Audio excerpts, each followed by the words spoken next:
Okay, ನಮ್ಮಲ್ಲಿ ಎಷ್ಟೊಂದು ಆಕೃತಿಗಳಿದಾವಲ್ವಾ, ಈ ಆಕೃತಿಗಳನ್ನ ಬಳಸ್ಕೊಂಡು ನಾವು ಇವನ್ನ ಟ್ರಾನ್ಸ್ಗ್ರಾಮ್ಗಳು ಅಂತೇಳಿ ಕರಿತೀವಿ ಆಯಿತಾ. ಬೇರೆ ಬೇರೆ ಆಕೃತಿಗಳಿದಾವೆ, ಇವನ್ನೊಂದು ಬಳಸ್ಕೊಂಡು ಒಂದು ಆಕೃತಿ ಮಾಡಿ ನೋಡೋಣ. ಯಾವ ಆಕೃತಿ ಮಾಡಬಹುದು ನೋಡೋಣ, ಮಾಡಿ ನೋಡೋಣ.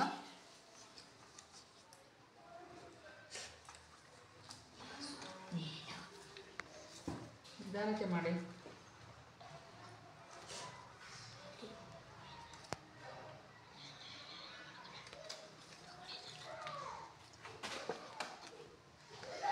ಈ ಕರೆಕ್ಟಾಗಿದೆಯಾ ನೋಡಿ, ಈ ಕರೆಕ್ಟಾಗಿದೆಯಾ ನೋಡಿ, ಇಲ್ಲೆಲ್ಲ ಕರೆಕ್ಟಾಗಿದೆ, ಈ ಕರೆಕ್ಟಾಗಿದೆ ನೋಡಿ ಅಲ್ವಾ, ಕರೆಕ್ಟಾಗಿದೆಯಾ ಈಗ ನೋಡಿ ಅಲ್ವಾ.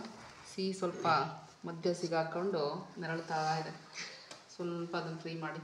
ಓಕೆ ಅಲ್ವಾ. ಸೊ ಈಗ ಯಾವ ಆಕೃತಿ ಆಯ್ತು, ಇದು ಚೌಕ ಆಕೃತಿ ಆಯ್ತಲ್ವಾ. ಸೊ ನಾವು ಬೇರೆ ಬೇರೆ ಆಕೃತಿಗಳ ಚಿತ್ರಗಳನ್ನು ಬಳಸ್ಕೊಂಡು ನಾವು ಒಂದು ಆಕೃತಿಯನ್ನು, ಸ್ಪಷ್ಟವಾದ ಒಂದು ಆಕೃತಿಯನ್ನು, ನಿರ್ದಿಷ್ಟವಾದ ಆಕೃತಿಯನ್ನು ಮಾಡುವ ವಿಧಾನಕ್ಕೆ ನಾವು ಟ್ರಾನ್ಸ್ಗ್ರಾಮ್ಗಳು ಅಂತೇಳಿ ಕರಿತೀವಿ. ಇದನ್ನು 4-5 ಓದಿರ್ತೀರ ಆಯಿತಾ. ಬೇರೆ ಬೇರೆ ಈಗ ಒಂದು ಚಿತ್ರ ಮಾಡಿದ್ವಿ ಅಂದರೆ ಅದರಲ್ಲಿ ನಾವೇ ಒಂದಿಷ್ಟು ಚಿತ್ರಗಳನ್ನ ಬರ್ಕೋಬೋದು. ಅಂದರೆ ತ್ರಿಭುಜ ಬರ್ಕೋಬೋದು, ಚೌಕ ಬರ್ಕೋಬೋದು, ಲೈನ್ಗಳು ಹಾಕ್ಕೊಂಡು ಅದನ್ನು ಕಟ್ ಮಾಡಿ ಮತ್ತೆ ತೆಗೆದು ಸಪ್ರೇಟ್ ಮಾಡಿ ಮತ್ತೆ ಜಾಯಿಂಟ್ ಮಾಡ್ಬೋದು. ಸೊ ಅಲ್ವಾ. ಈಗ ಏನು ಟ್ರಾನ್ಸ್ಗ್ರಾಮ್ಗಳಿಂದ ಏನು ನಾವು ಕಂಡುಹಿಡಿತಿದ್ವಿ ಅಂದರೆ ವಿಸ್ತೀರ್ಣಗಳನ್ನ ಕಂಡುಹಿಡಿತಿದ್ವಿ. ಇದರಲ್ಲಿ ಎಷ್ಟು ಚಿತ್ರಗಳಿದಾವೆ ಟೋಟಲ್ ಆಗಿ? 7 ಚಿತ್ರಗಳಿದಾವಲ್ವಾ. ಇದರಲ್ಲಿ ತುಂಬ ಅತ್ಯಂತ ನೋಡೋಕ್ಕೆ ಬರೀ ಇದು ನಾವು ನೋಡಿ ಉತ್ತರ ಹೇಳೋದಷ್ಟೇ. ಇದರಲ್ಲಿ ಯಾವ್ದು ದೊಡ್ಡದಿದೆ? A B ದೊಡ್ಡದಿದೆಯಾ?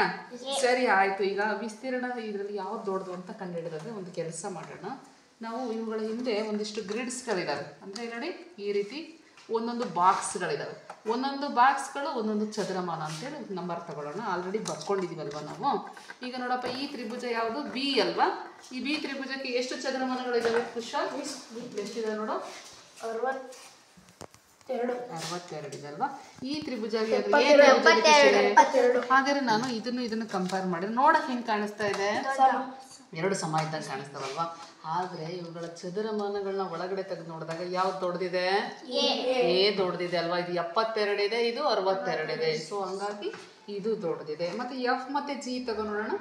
ಎಫ್ ಮತ್ತೆ ಜಿ ಅದು ನೋಡಕ್ಕೆ ಹೆಂಗೆ ಕಾಣಿಸ್ತಿದೆ ನೋಡಿ. ಇದು ಯಾವ ಆಕೃತಿ? ಇದು ತ್ರಿಭುಜ ಆಕೃತಿ. ಇದು ಯಾವ ಆಕೃತಿ? ಇದು ಒಂದು ಸಮಾಂತರ ಚತುರ್ಭುಜದ ಆಕೃತಿ ಅಥವಾ ಅಲ್ವಾ ಆಕೃತಿ ಇದೆ.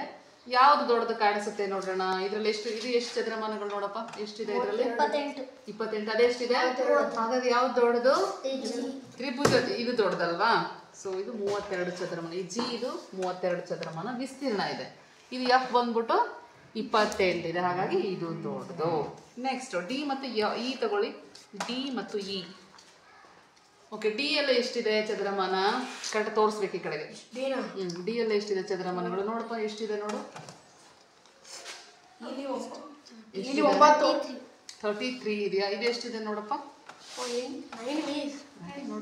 9 ಇದೆ. ಅಂದ್ರೆ ಯಾವ್ದು ದೊಡ್ಡದಿದೆ? 33 ದೊಡ್ಡದಿದೆ ಅಲ್ವಾ. ಸೊ ಅಂದ್ರೆ ಇದರ ಚದರಮಾನಗಳು ಇದಕ್ಕಿಂತ ಜಾಸ್ತಿ, ಇದು ಜಾಸ್ತಿ ಇದೆ ಅಲ್ವಾ, ಇದು ಕಡಿಮೆ ಇದೆ ಅಲ್ವಾ. ಹೀಗೆ ನಾವು ಚದರಮಾನಗಳನ್ನು ಅಥವಾ ಆಕೃತಿಗಳ ವಿಸ್ತೀರ್ಣವನ್ನು ಕಂಡುಹಿಡಿಬಹುದು. ಓಕೆನಾ? Close it.